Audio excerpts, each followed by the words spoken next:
Coming at you from the ATL, from inside the paint and beyond the arc. This is Nothin But Nest, your Atlanta Hawks podcast. Now, here are your hosts, DeShaun Tate and Caleb Johnson. Welcome into Nothin But Nest, episode 44. We can call it the penultimate episode, the end of the road episode, whatever you would like to call it, as the Atlanta Hawks have finished their season, unfortunately. Caleb Johnson in with my co-host DeShaun Tate after Game 6, where the Hawks lose to the Boston Celtics in a tough-fought, tightly contested game. 128-120 is the final that Boston ends up taking this one. DeShaun, I feel like we should just start simply on the idea of optimism. You and I have gone back and forth at times about having optimism around this team.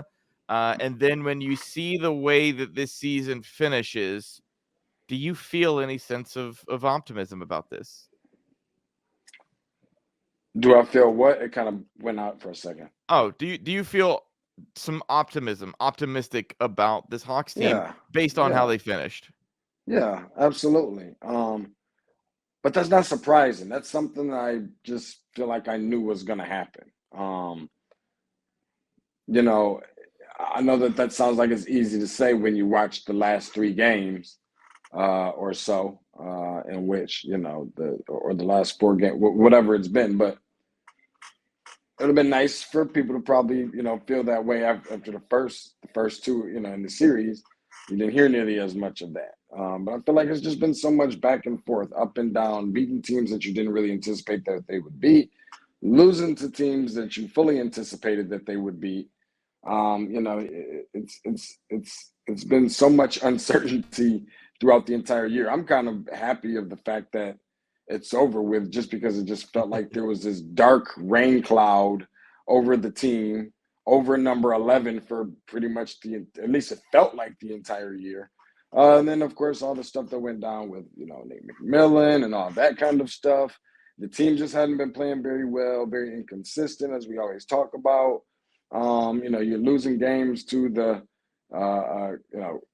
Charlotte Hornets. You know what I mean? Three games, yes. Yeah, 3 games. 3 games probably out of like 4, by the way. But then, you get good feelings about, beating a team in a seed deciding game in Miami, who not only is playing exceptionally well right now ever since that loss, but even more so, that's kind of been the nemesis or that hump that's been kind of tough for this team to get over. So it's a wide range of so many different things, but I think you would be really hard pressed to find someone who is not optimistic about the future of this team, not optimistic about, the new head coach and Quinn Snyder, and can mimic the feeling is mutual that they share with some of Trey Young's comments about the future of this team under him. I don't know. I'm just waiting for all the people to show up. That I told you how I felt about that bad vibe. I'm not trying to make it all about 11, but I told you how I felt about that bad vibe and that bad taste in my mouth of people having way too many serious conversations about Trey playing in another uniform. Like I felt like in some ways people turned their back on him just a little bit. Well, I mean, that's something that we could spend so much time on discussing, because I think it's honestly that was a big part of this season, though. That was a huge part of this season, I feel. Yeah, well, because it's somewhere that I think you and I just kind of fundamentally disagree on, where I don't have a problem with the people who have questioned Trey and his ability to lead and his ability to step up in big moments, because there were so many times, DeShaun, this season when we didn't see that from number 11. And then when it came to the biggest part of the season, he did it. And I think that's what's frustrating, though, is when you look back and you go, okay, so that capability for 11, for the Hawks in general, it's there. It's just not there on a consistent basis. Now, I have a tendency to lean towards well, that's a sign of immaturity. because you get stressed under these big moments. I went on a podcast recently and was talking about something that, the area that I want to see Trey Young grow in 2023 and 2024 is decision making and just being more decisive with what he does. I think that was something that we watched over the course of the season. Just kind of roller coaster, go in and out of making good decisions, then making bad decisions that compound into even bigger, and then you lose a game. But then you get to Boston under a new head coach, under a everyone's counting you out, you're expected to get swept kind of situation, and yet this is when Trey seemed to thrive. He obviously, we know the struggles of game 1 and 2. They were very apparent. But that was a time that if he was completely immature and incapable of handling these things, he would have just folded, and this team would have just folded and gotten bounced in 4. And, maybe Trey averages, 14 points because he was looking pretty rough there to start out. And yet he didn't, and this team didn't. They fought back. They took who I believe to be the favorites to win the championship to 6 games, and did so while, I think producer Rick's throwing up the graphics, averaging 29.2 points per game and over 10 assists a game. These are really impressive things, even though it hasn't always been great. And I think that's the only part of this that I would like to be able to do, DeShaun, is just to point out hey, this thing isn't always perfect, and there's still room to grow. And I would think, Trey's spoke to him for a long time today amongst everybody else's exit interviews who spoke about, having room to grow. And I just hope that those next steps happen under what everyone unanimously believes to be an incredible head coach of Quinn Snyder. Yeah, no, for sure. And I hate that some of those things got in the way of us being able to just kind of sit back and enjoy the team, do whatever that they were going to do, win basketball games, lose basketball games, all the emotions that come along, the tears of joy that comes with the wins, and the tears of sorrow that comes along with the losses. But when it feels like there's this dark cloud of distraction hanging over, it's like you really can't watch it the same way almost. But nonetheless, it happened. It's officially in the past now, and there's a whole new series. I mean, we got stuff that we've got to talk about at some point over the course of, the next, few months or whatever. Of course, you got the free agency stuff going on. You're going to have the summer league stuff going on. You know how much Caleb loves summer league and NBA draft. I think the Hawks is just barely on the outside of the lottery, I think, at number 15. So there's going to be other fun stuff that the people are going to be able to check out, and we're not going very far. But I'll say enough to say that, I feel like we saw this team grow in a span of, a very short time. Let's just put it that way. And play together and play like the team, even if it was just for a handful or less of games, saw them play like the team that we much anticipated. That's the crazy part.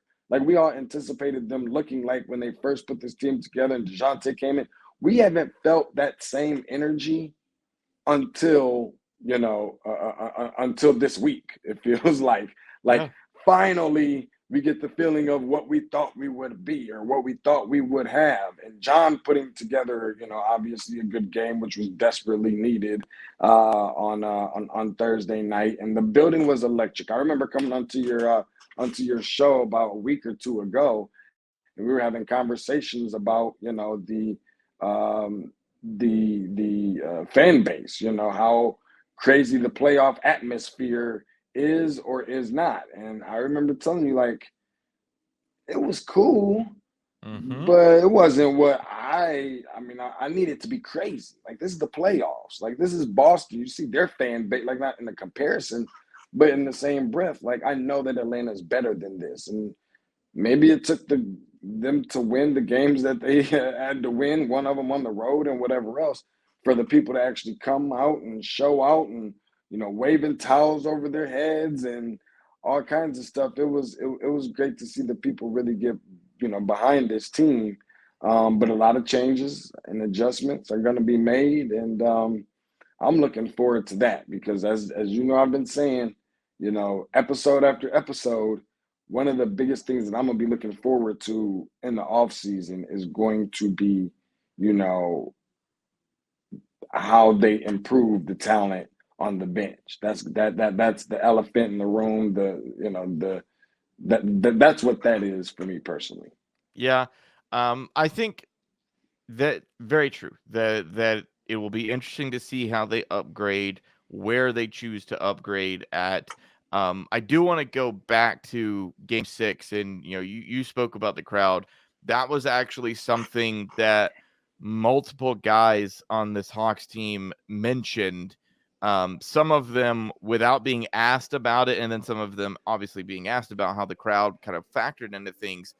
And I thought it was so interesting. It felt like it was unanimous across the board for all of these players who were like, that Game 6 was just wild. Like, you talk Yeah, it about felt fans. different. Yeah, you talk about fans with the towels. I remember the very first home playoff game that the Hawks had after all of the COVID restrictions, when they let fans back in. That very Mhm. first home playoff game was wild. It was insane because people had not been in that arena in over a year. And so I remember that being just an incredibly wild experience. And I had been covering the team during the COVID restrictions when it was just us media in there. And I could look across and see, Tony and his wife sitting in their regular seats just by themselves. Like, it was so awkward. And then when they had fans back in there, it was wild. It was electric. They had all the pyrotechnic stuff going off. It was great. I felt that again Yeah, yeah, in this Game 6, and that was something that you talk about. You and I had spoken. Game 3 was great. It was okay. Fans showed up. Mhm. It was fun. It was exciting.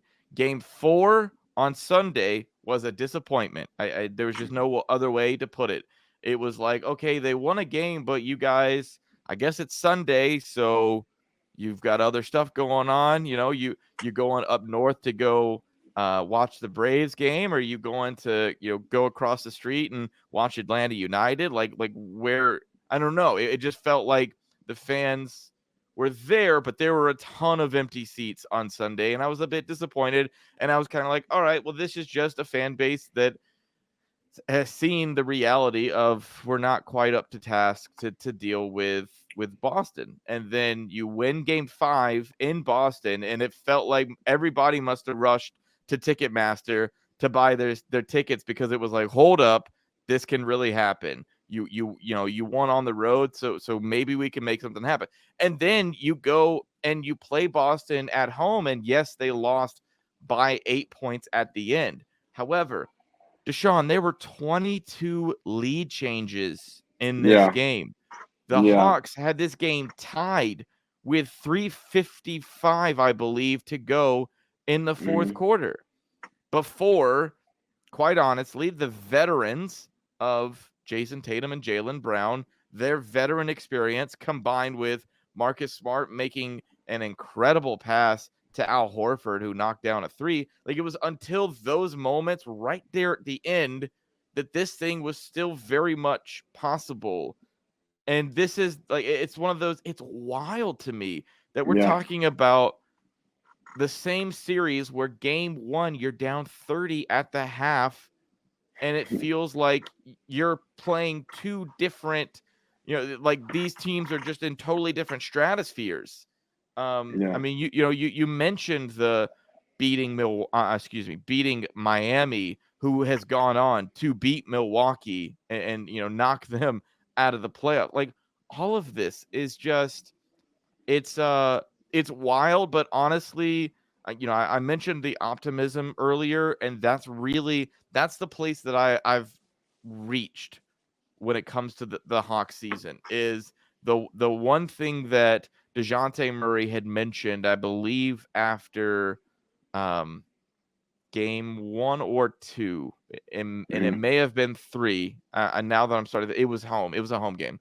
So it was game 3 that DeJounte Murray spoke about the fact of like, hey, when Jalen and Jason first got together, like this thing did not work instantly. It took some time.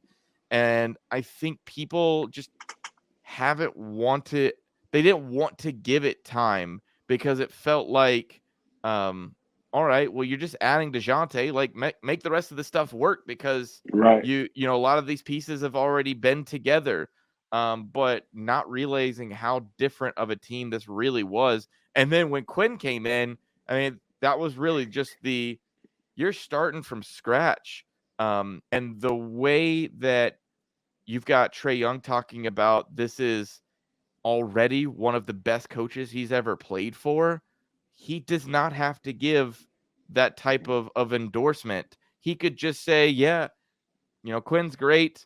I'm hopeful for the future. You know, no, but to the level that guys are going out of their way to be like, this guy is cerebral. He's That's great. you know, extremely intelligent, and we're already seeing the signs.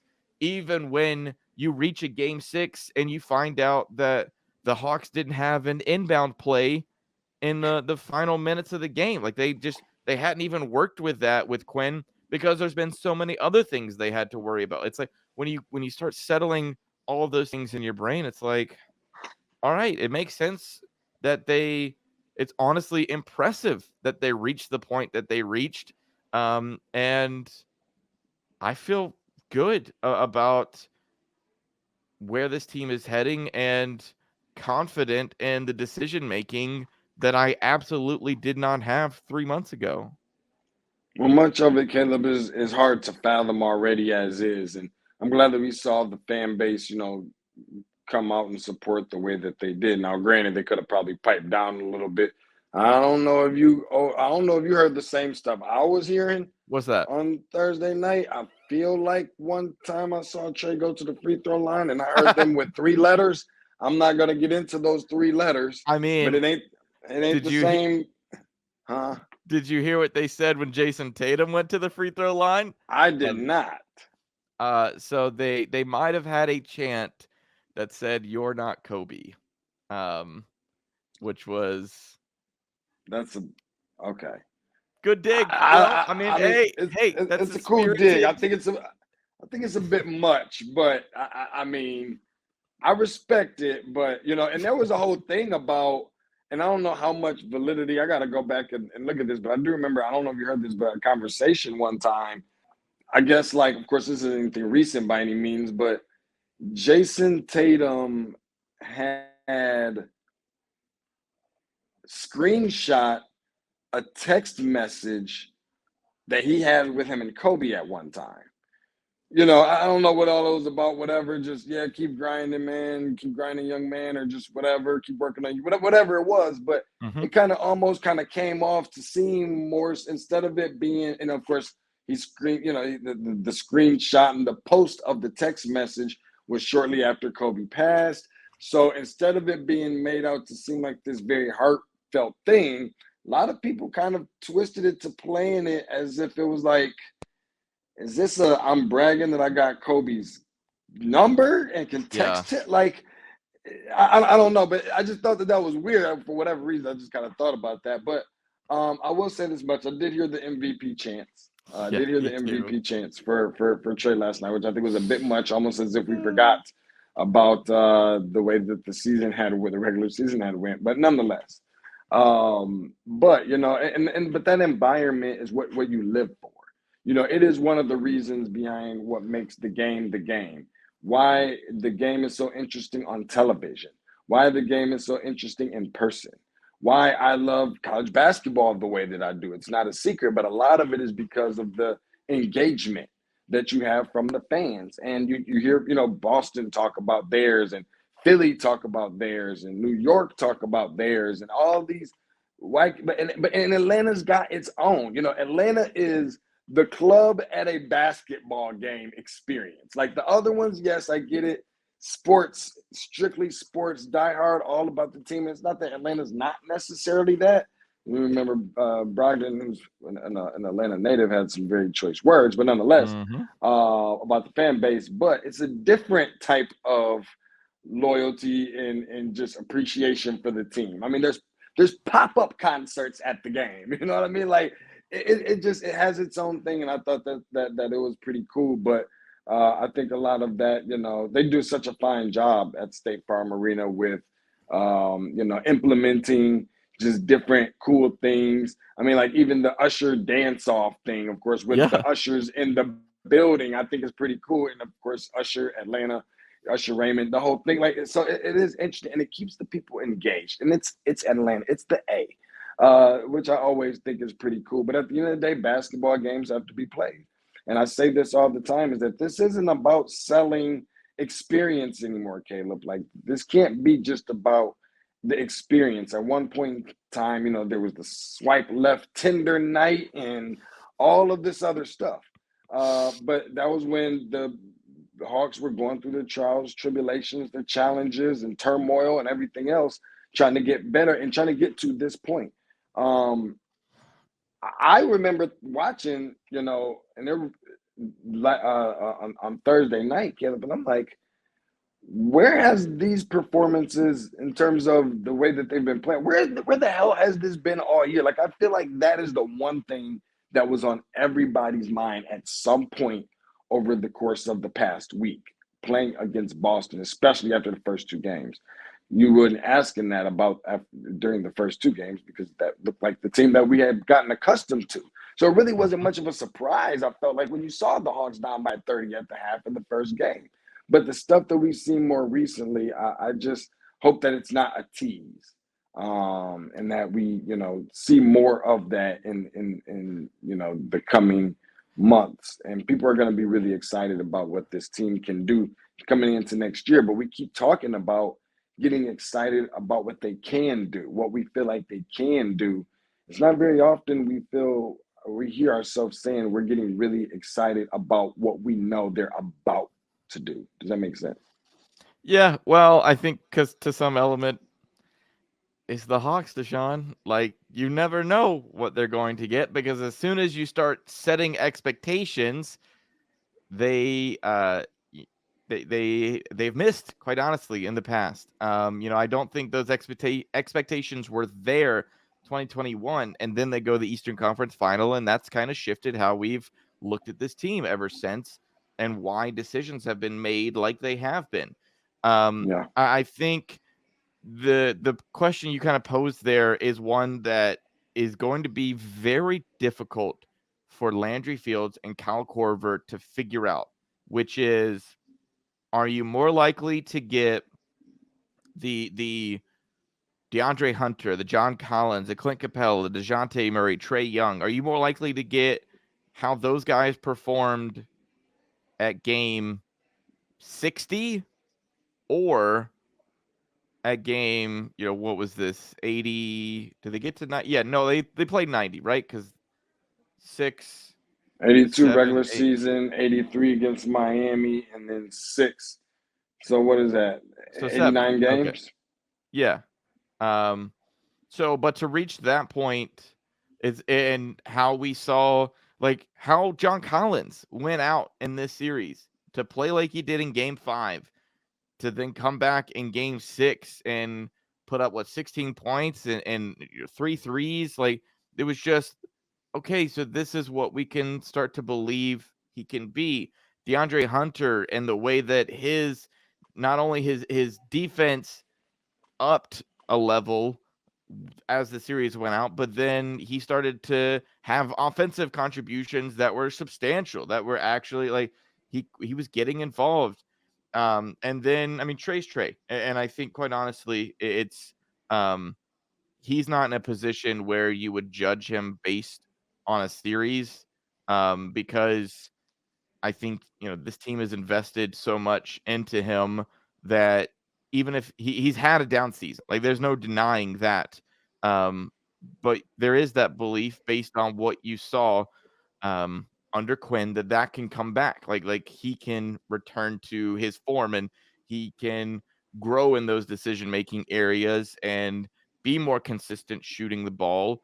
And then you've already seen with Quinn being there that his defense has already stepped up astronomically with just his involvement.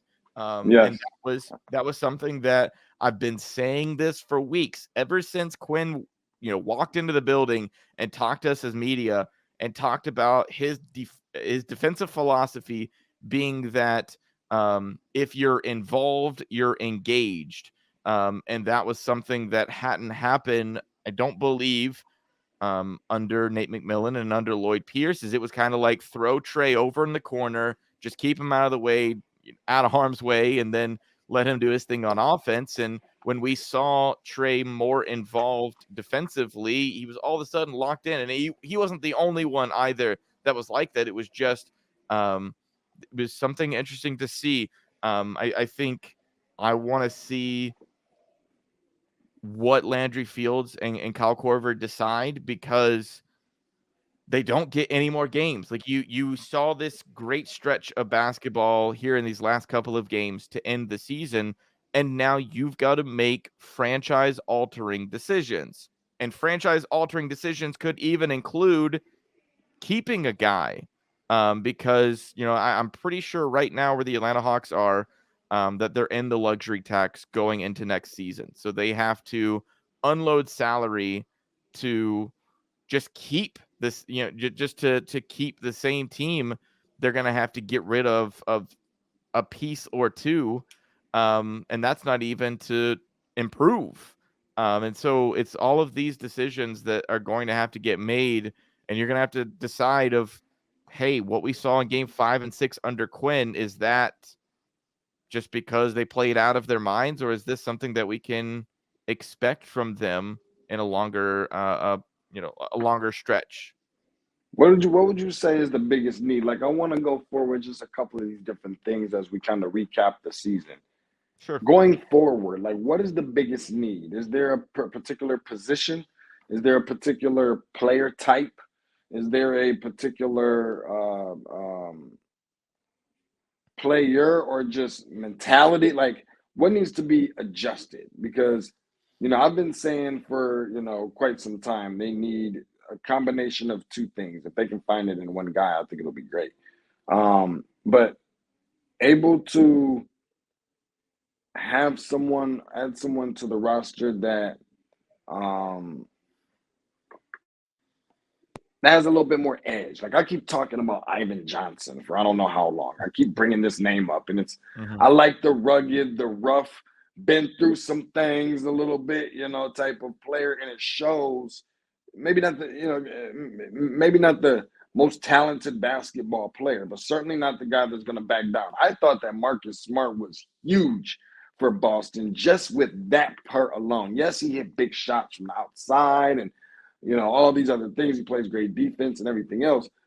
But just what he brings to that team, what Draymond brings for that team, what Dylan Brooks brings for this team, what the guy from Chicago, I think he's currently now playing on the Bulls after playing for every team now except for Atlanta. Patrick Beverly, you're like some sort of just, and it doesn't have to be to the extreme, you know what I mean? But just some sort of just that bite, something to take that bite away, just that edge. Not about getting in a player's face by any means, but just somebody that's gonna. I feel like there's a lot of nice guys, and there's nothing wrong with being a nice guy. Producer Rick is a nice guy. Caleb Johnson is a nice guy. I'm all right, but you guys are nice guys.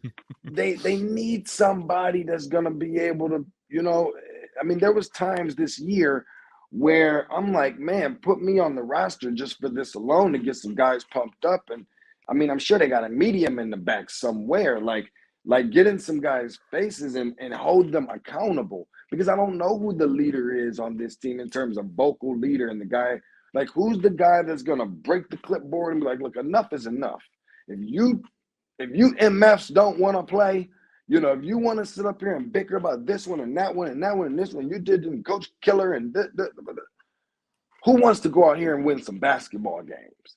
and do it the right way and not crying and throw your hands up every time. Like, where is this guy? I feel like that guy is missing from this team.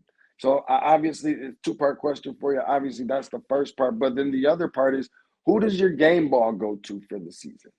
Because I still feel like that's a little difficult. I mean, I think probably the answer for me is probably going to be DeJounte, especially considering what he brought. Not just, I mean, on from a scoring standpoint, not just from a defensive standpoint. You know, he was very balanced in those regards, but from a maturity standpoint, he kind of he brought something different to the table. And I can't tell you that I knew that I expected that from him, what he brought in this year. He probably, without really putting in a lot of thought, he gets my game ball for the season.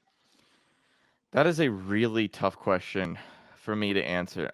Just because I think when I start going into expectations and like the ebb and flow of the season and over the course of 89 games or however many it was, and at different points of the season, that sort of thing. It's how AJ Griffin's got to be in there for that first half, Caleb.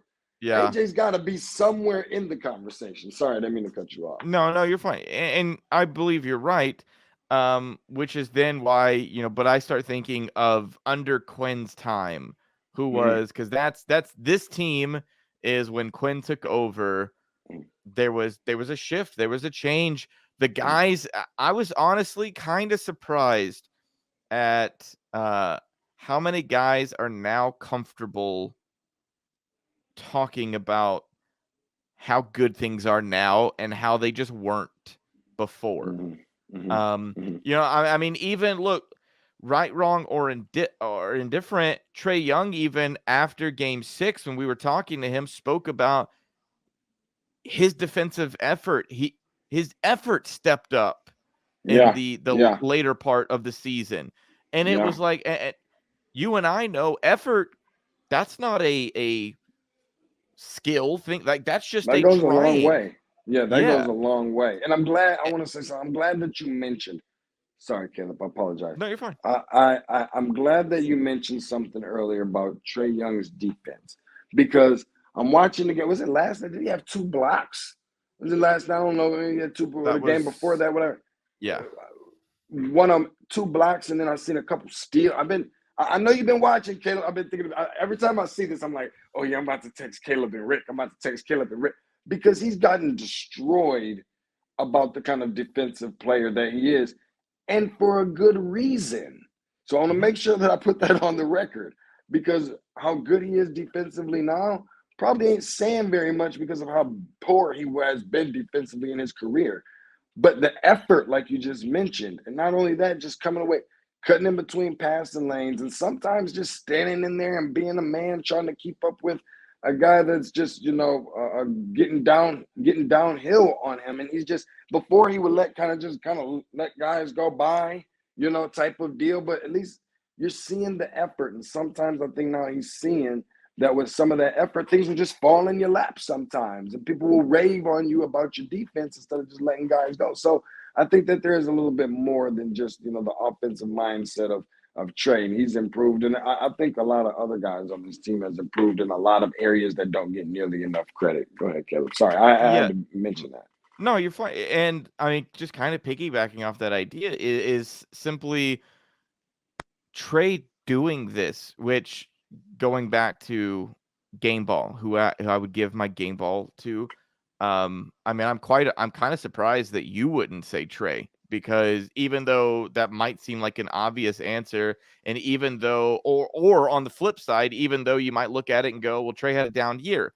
Yeah, but once he felt like the franchise, and I say that from the front office and ownership was behind him, and we're going to do something different, then his attitude changed. And while I would love it for him to be a guy like DeJounte, who does not care, what coach he plays for, and is going to be the same guy no matter what, there is some measure of, hey, I need to know that you guys have got my back. And for whatever reason, he did not feel that under the previous head coach. And now that we've talked to all of these players, they're kind of all saying the same thing, which is surprising to me, quite honestly. I mean, I didn't think, and that's one of those, like, we could have a whole long conversation about, Nate coaching this team and the struggles and how you liked him or you didn't like him or whatever might be the case. But what we're learning now is with them making these changes and in the front office as well and getting Landry Fields and Kyle Korver in there, guys who the players on the court feel like there is that relationship and there is that belief in. You get a head coach who every single player mentions something about the fact that they see Quinn Snyder as extremely intelligent, as cerebral, all of those things I mentioned earlier. And with that comes a level of you're willing to listen to a guy differently than you would have before. And so then you start trying things that maybe you wouldn't have tried before, because quite honestly, it feels like maybe Nate was coming from a perspective of, hey, I played the game. And maybe you had guys who were like, yeah, you played the game then. This is the game now. And now they have a coach who is like, no. I played the game, but like, don't worry about that. No. We're focused on the now kind of thing. And I'm going to coach you based on the NBA that's happening right now. And with Trey playing how he did in this latter portion of the season, even if it did look bad in the first couple of games versus Boston, there's just all of these positive elements. He grew. He played better defense. He threw his body out there, which is one of those things. You saw Trey come up off the floor multiple times, just kind of looking like, man, that really hurt. Like, there was a moment in game 3 where Marcus Smart just straight up was a wall, and Trey Young just ran into the wall and hit the ground. And it felt like a football play where you're like, oh, man, like he's going to get up and that was going to hurt. And he shook it off. All of these things not only help your team in the moment, but then other people see that and they gain your respect. Like, what does Trey Young not have in this league right now? Apparently, according to how things were voted at the All-Star break and an anonymous report put out by The Athletic, it feels like there was some sense that he doesn't have a lot of respect from other guys in the league. Well, you start playing for a coach who's looking out to help you improve on both ends of the floor, and you've already started doing those things, and you take a team like Boston to 6 games based on your play, guys are going to start respecting you without you having to demand it, without you having to beg the refs to call things. They're going to be like, oh, no. Trey did that earlier. And so that wasn't just a fluke thing that, I will call that foul because of how I've seen his aggression earlier in the game and how he, went hard to the hole, to put up a floater or a lay-in or something like that. And that impacts the game later on. And I know I'm being super long-winded, but it's just, I don't know. It feels promising. I think there's a part of my brain, DeShaun, that goes, is it too good to be true that a coach comes in and is able to change things around this much? Because the other part of your question that you asked me a little bit before this was, what changes, or is there a player that I think this team needs to bring in? I have to separate myself from 2 players on this team that, if the Hawks are able to be savvy in the offseason, won't be a part of this team next year. And I believe that's John Collins and Clint Capella. I think those are 2 wonderful people, 2 just incredible men. Of course, Clint Capella was this year's Sekou Smith Award winner because of his interactions with the media. He was great. John has always been great with the media. I just think for this team that those are 2 guys who don't really fit where this team needs to go. I think a stretch 5 would do a world of good for this team, or just a big 5 who has some speed, because where I think Onyeka might be limited a bit in his like stature. I mean, he's not very tall. He's definitely he's definitely big, and he's solid, but he's just not as tall as you might want your 5 to be. Your So if 5. you could, Sure. so if you could find that, that would be incredible. And then finding a 4, I think they're going to probably end up in a situation where Saddiq Bey slides into that starting role, and you go get a reserve to be the 4. And if you go do that, there is a guy, and you actually have already mentioned him. I don't think he would come to Atlanta, but you talk about wanting someone who is fiery, who is going to bring that energy, but also someone who's at the end of his career, and so he doesn't have everything that he once did, and that's Draymond. I would love Draymond on this team, and I know that maybe that sounds too fan-ish or too out there, because Draymond is looked at as a part of Golden State, and he's looking for his money, and I know he's going to be looking for his money this offseason, and it seems pretty apparent that Golden State's not going to pay it. And so if he would take a reserve role, or just a role that maybe wouldn't have the minutes that he's played with Golden State, he's going to get you rebounds, and he's going to be that energy guy. I'd have to sit down and look across the rest of the league and see who's free agents, or who's potentially a trade option. But did Indiana pay Miles Turner? Did they ever figure out that? They did. Okay. Yeah. Okay. Because I know you're mentioning a bid that can maybe stretch it out a little bit, but even to your point, talking about Draymond, like, one thing that, we I think everybody can say, whether you like him, love him, hate him, or anything in between, you hate him when he's on the other team, but you love him on your team. And winning is infectious. He's a state champion in high school, obviously played, in multiple Final Fours on the collegiate level, won in the NBA. Winning is infectious. And anytime you got someone like that who is willing to, and again, not saying put him in about to put him in a Hawks uniform today by any means like that, but he the leadership piece that I think sometimes the team misses. And I'm sitting there watching the post-game press conference the other day and listening to Kevon Looney, and Kevon Looney, who's another good piece. I mean, he's kind of like Capella more so than anything, but just coming in and asking Draymond, hey, is it okay if I rebound with you?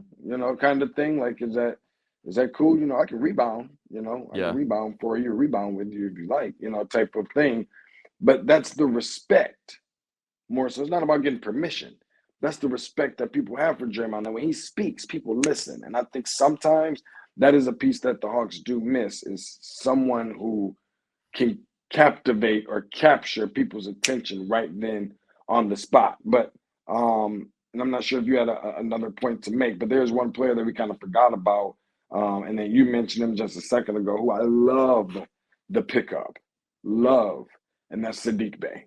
I mean, I think that is one piece that is going to show and prove for this team that it was a much bigger pickup. People already love the idea of it already as it is, I believe.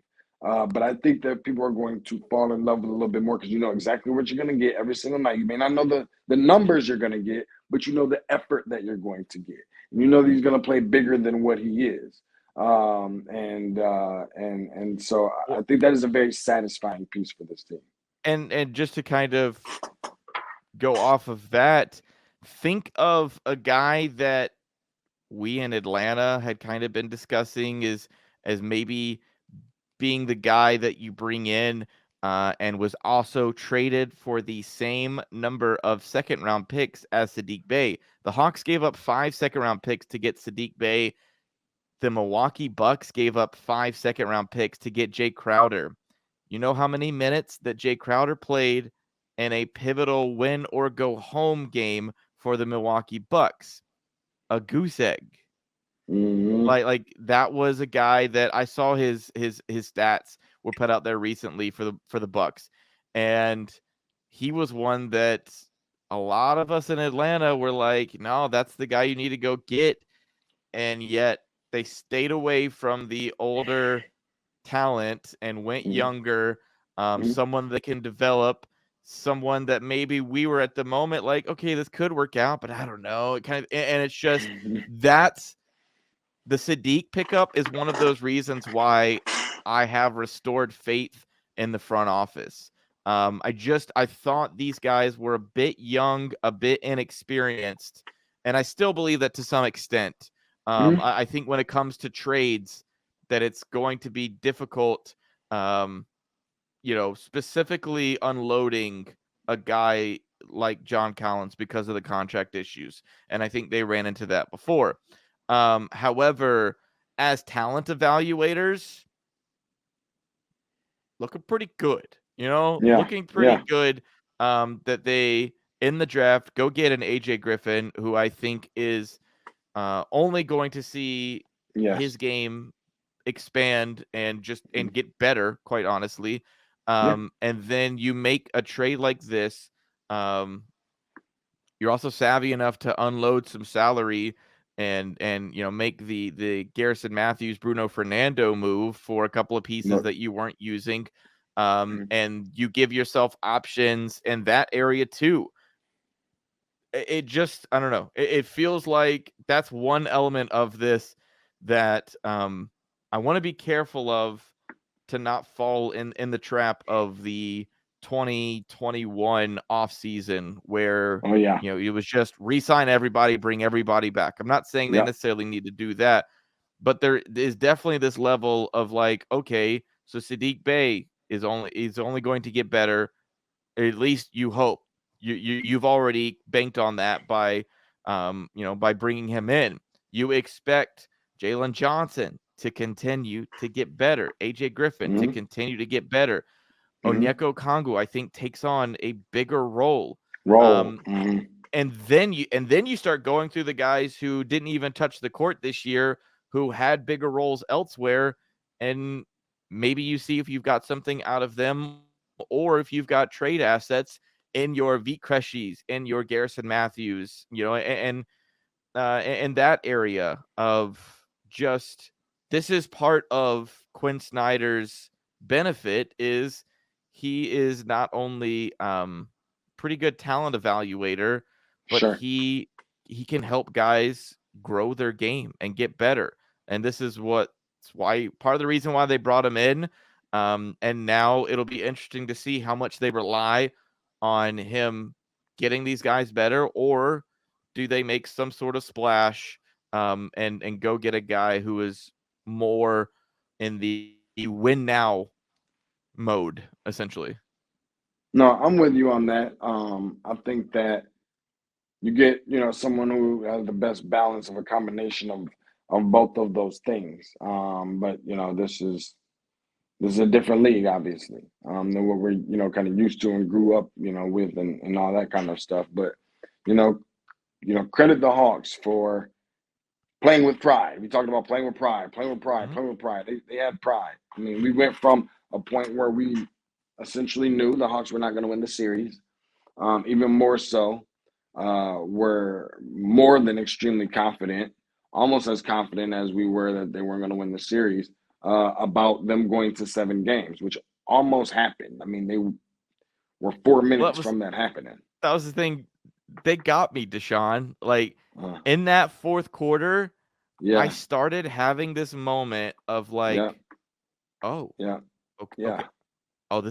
This could happen. Yeah, Okay. they were so unrecognizable, Yeah. Caleb. We didn't know who the hell that they were. But, I say all that to say that, um, it is certainly a team that is growing, and that I want to watch them, continue to grow, because expectations will ultimately just get higher and higher. But no, it's been a great season, man, and I, as always, appreciate you and Rick on just it's been a grinder of a season. for us all a little bit. A lot of ups and downs, a lot of moving parts, a lot of layers to the onion. I'm sure, that is speaking for Hawks fans as well. But, the sun will, shine and rise in the morning, and tomorrow's a whole new day. And I just can't wait to see what, things look like when they're able to get back to work and start preparing for the season again.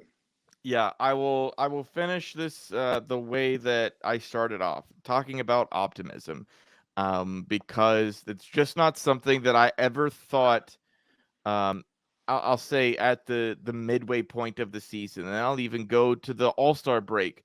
I did not think that we would get to the end of this specific season and there would be optimism. I think I felt like we were going to reach this point and it was just going to be a million different question marks of who knows what direction that this franchise is going. I think we got our answer at the end of this series, in that there is some optimism, there is potential, but a more realistic potential that you can actually see turning into something.